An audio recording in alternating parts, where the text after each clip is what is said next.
Elsie finally becomes aware of the alliance and Junior is headed to war.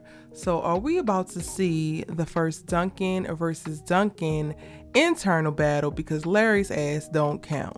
What's good, y'all? It's your guest, Erica Vane, coming to you right here on Erica Vane TV with another The Family Business video. And in this one, we're going to discuss the Duncan versus Duncan battle that is brewing at the very end of season 5, but will probably carry over into season 6. If you're new here, hit that subscribe button and turn your bell notifications so you don't miss out on any of my The Family Business content and conversations.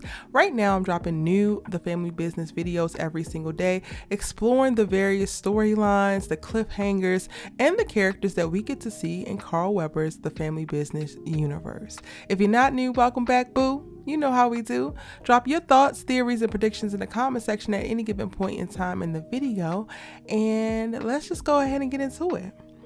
Because when I tell you, I kind of really hoped that Junior would like about face, pivot, and come back home this season. However, I am not necessarily surprised that he is not. I think that Junior's focus now, while still standing up the alliance and building up that empire, or the beginning of that empire, will be to try to get Sonya back. And he's going to try to separate Sonya from his family, because he literally just abandoned her at his family's house and went off with Donna to go and sleep with a bunch of women and be completely disloyal degenerates. Yes, undignified as downright drugged out Donna was a terrible influence on her biological son. And now we're here.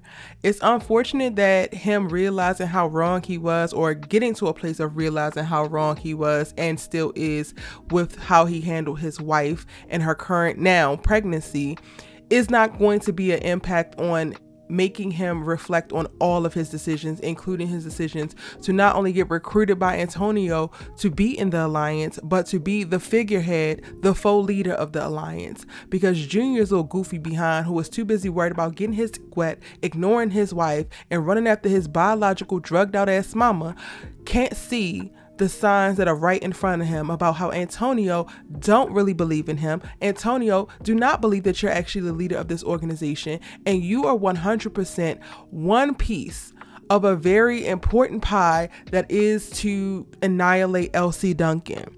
So the moment that Antonio gets positioned to strike and take Elsie as well as the table off the map, your ass is gone too, Junior. But you gonna go to battle on this side, not really realizing there's a Benedict Arnold in your ranks, and your own person is probably gonna be one of the people trying to slit your damn throat when it comes down to it. All the while, you're gonna be going to battle against your daddy and your brothers once they have finally returned, because you don't even know that their asses are missing. And the whole time, they're going to be trying to defeat the alliance but not take out you. Because what? They actually give a damn about you. They actually worry about you. And I don't think that there's any day or a Sunday that they would actually try to kill you. Unlike your new bedfellows.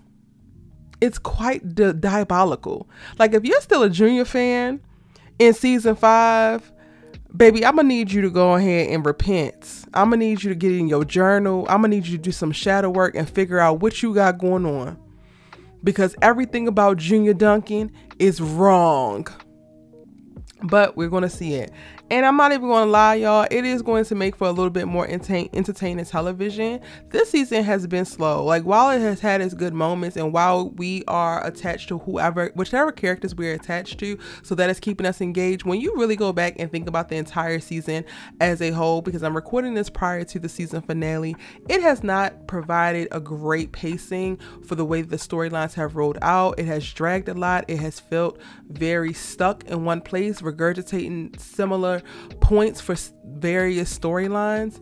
And it might take Junior actually taking action, actually standing next to Antonio and going to war, and us getting more violence, us getting more scheming, us getting more setups, to actually add a little bit more energy back into the series and put it into a place with a better pace. Because right now we're really kind of stuck, not moving nowhere, not really doing much, and wasting our time each week with an hour worth of television and barely 15 minutes worth of information.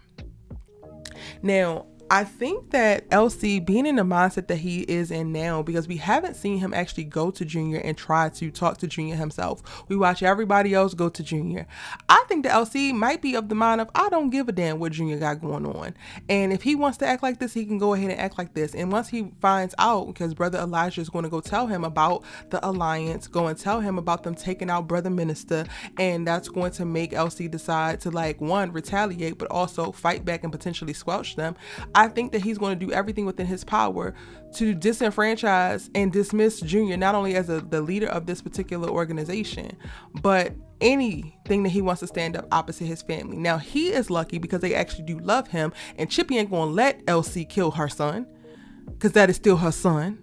And I don't think that LC actually wants to kill Junior, but I do think that LC is going to try to teach Junior a lesson. And I don't even necessarily know if I'm mad at it. I spent most of the season being pissed that LC didn't go to Junior and talk to him about what actually happened, why it happened the way that it happened, versus letting Donna's narrative fly. But when you really think about all of the things that Junior decided to do in retaliation for that particular news, his response to me seems wildly dramatic and completely unwarranted compared to what was actually said and done. And I'm not trying to control people's feelings or control people's response to traumatic moments or to feeling like you have been lied to and deceived your entire life, but Junior literally dragged his nuts across everybody's forehead, mostly Sonya's, and she didn't damn deserve it. So at this point, I'm calling into question a lot of him.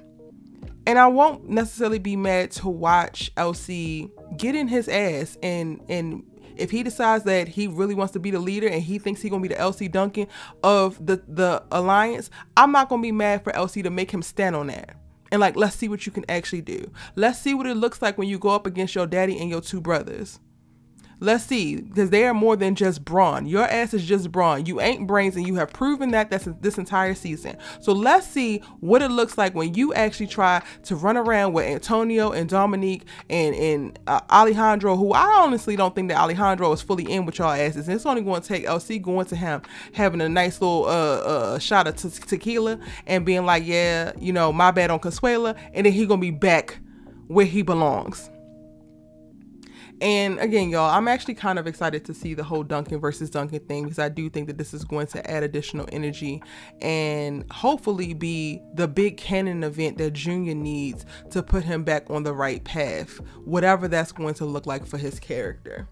And it's also going to help solidify the structure within the Duncans. Like, we're also getting in this finale, it looks like Rio is going to be bringing Roman home and, like, introducing Roman to the crew, which means he's basically going to be integrated into the Duncans. And then now they got another killer, right? Junior, you ain't want your job. Maybe Roman is better at your job than what you were. Yes. So while I don't necessarily want to see Junior fighting LC and Orlando and all of them, I do want him confronted with the idea of being replaced, because it's one thing to, like, have your feelings and to feel disrespected and feel deceived, have those feelings and hold people accountable for those feelings, but also not too much in thinking that you can just completely disrespect everybody and anybody that don't even have anything to do with the decisions that were made that were lies to you, because baby, there's somebody else who can take your place any day, anytime. So those are my thoughts, y'all, about the whole Duncan versus Duncan. I'm really kind of looking forward to it, in all honesty. So if we don't wind up getting it, I'm going to be a little bit frustrated, because again, we need a little bit more action. We need a little bit more oomph in the series. We haven't gotten that in quite a while. Even season 4, while Larry was a little bit crazy, I do feel like it had a similar pacing, but it had more violence. And for me, I think season 3, 2 and 3 will probably be the best thus far, and I would love for us to return back to that. I would also love for Sasha to return from the dead, but you know, I can't have everything. Let me know your thoughts about Duncan versus Duncan, Junior going up against LC and the crew. How do you think he'll fare? What do you think he's gonna do? Just let me know all of your thoughts, theories, and predictions in the comment section down below. It's your good sis, you Let Us Talk TV with, and I'm gonna see you in my next The Family Business video.